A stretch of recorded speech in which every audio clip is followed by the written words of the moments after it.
can easily go downstairs with it. Hi, here we just got this package. It's the KS Exaform 291R suspension upgrade for our Kukirin G2 Master. Let's open it. We upgraded the suspension length to 150 millimeters instead of the stock 135, so we have a bit more travel and ground clearance. These are the 1,250 pound versions because they are the best for my weight. They're oil shocks.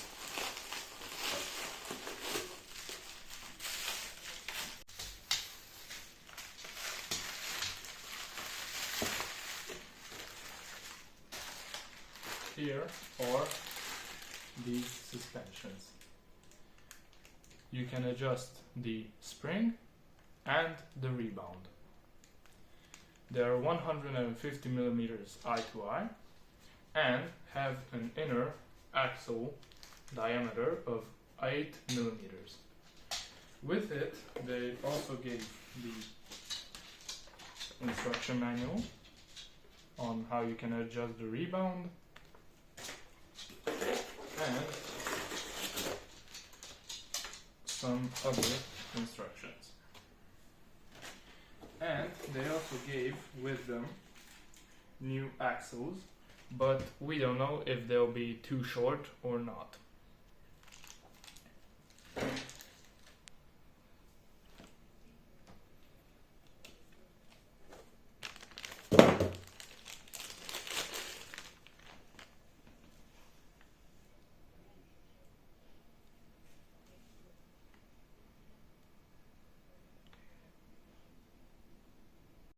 Sadly, they did not give any tools with it to adjust the spring tension.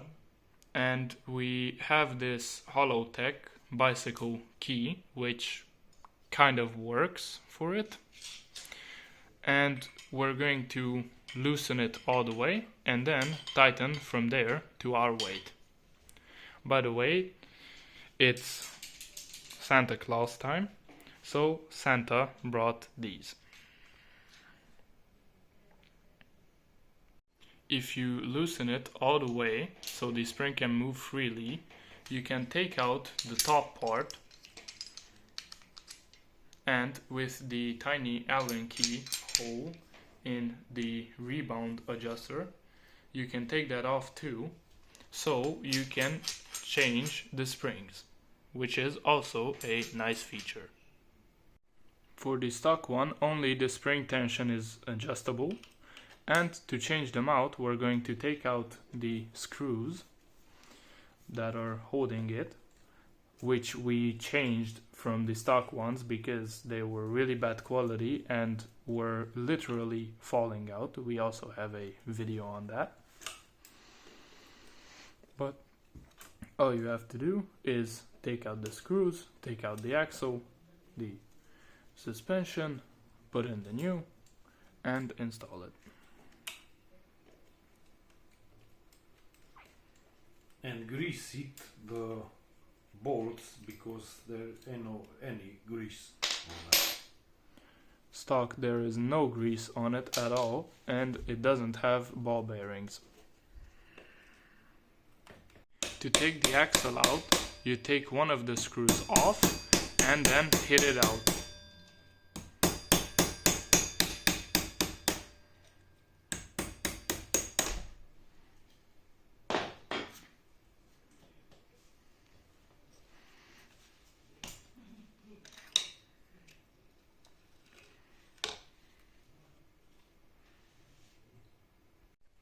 The inner bushings fit an 8mm axle for the new suspension and a 10 for the original.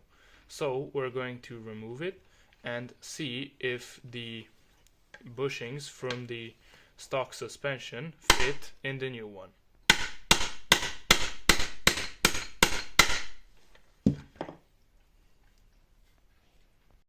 So we took out the original bushings, and it also had a little plastic piece to make it fit exactly. And luckily the stock bushing from the G2 Master shocks fit perfectly.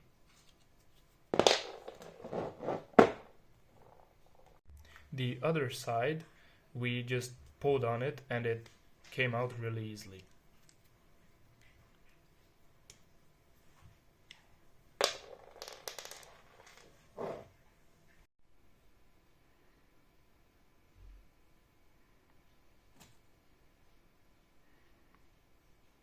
You need to put some grease because it's already worn.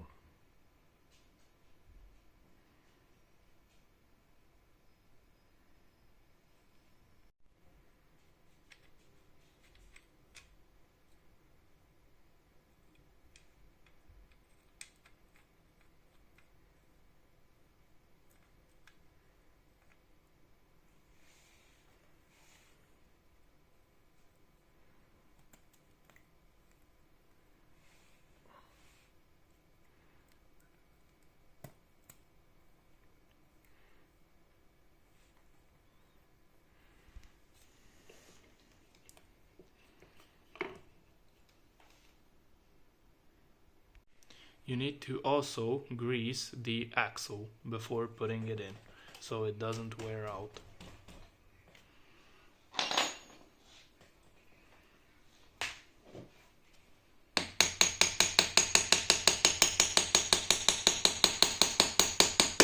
Very gentle.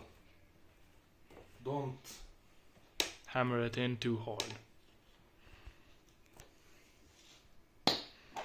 And when putting in the other screw, make sure the suspension moves freely, don't over tighten it. We put in the suspension like this so we can adjust the spring tension and the rebound easily. But if you install it like this, make sure to keep it very clean so it doesn't get messed up. Now do the same for the bottom of it too. Here's how it looks when it's finally installed.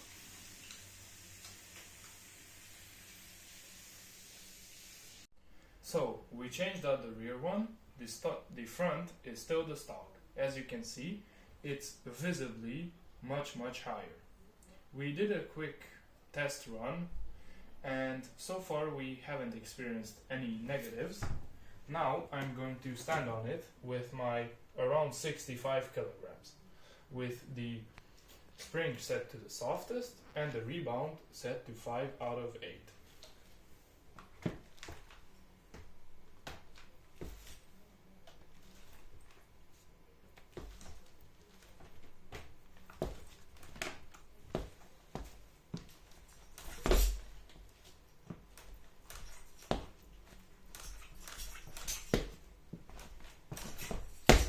The only problem is the side stand.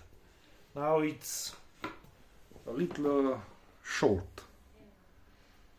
When you put it on the side stand, now it has a very big angle. Now let's change The front one. the front suspension. Changing on the front one is the same as the rear. You have to take out the 2 bolts here on the top and on the bottom. The rest is the same. Now we took out the front. So we took out the old one, swapped the bushings. Now we're putting in the new one. So far we're done with the bottom part.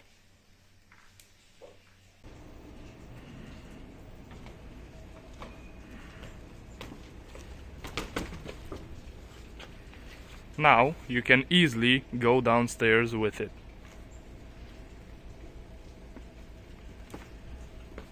Now let's do a light off-road test.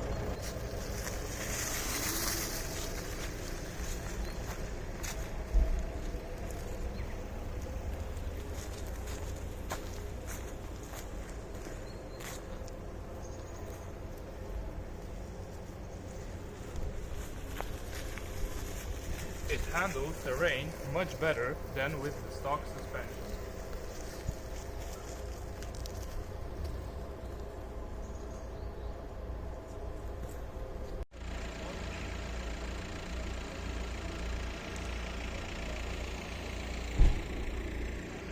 This is how the suspension looks under a 100 kilogram person. The springs are for my weight, which is around 60 to 70 kilograms. And even though it's really heightened, there's basically no difference in turning or braking. The only problem is the style stand. It's too short now and it's kind of wobbly. If put like this, it's okay. But barely. But like this, the scooter will fall over. yes.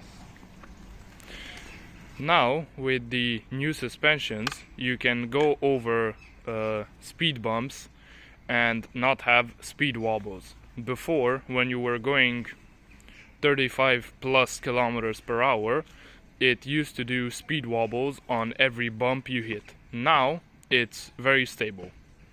With the stock suspension, it felt like a street bike, and now it's felt like an enduro bike or dirt bike. It's much softer, but no difference in stability or braking or turning. I think it's a good upgrade. So, all in all, with this upgrade, you get around 2 or 2.5 more centimeters of suspension travel, 5.5 centimeters of ground clearance. It goes from 17 centimeters to 22.5, measuring from the bottom of the deck, not from the kickstand. So now you can go downstairs easily. And now we will also do a progress update. Currently in the scooter we have, it's a bit hard to see, but we have 1,568 kilometers. And so far it has no problems, except the plastic piece from the charger, which broke off suddenly, but we ordered a replacement part for that. And right now, as of last night, the steering bearing is starting to get messed up. It's turning in bits, but we will also order a replacement for it.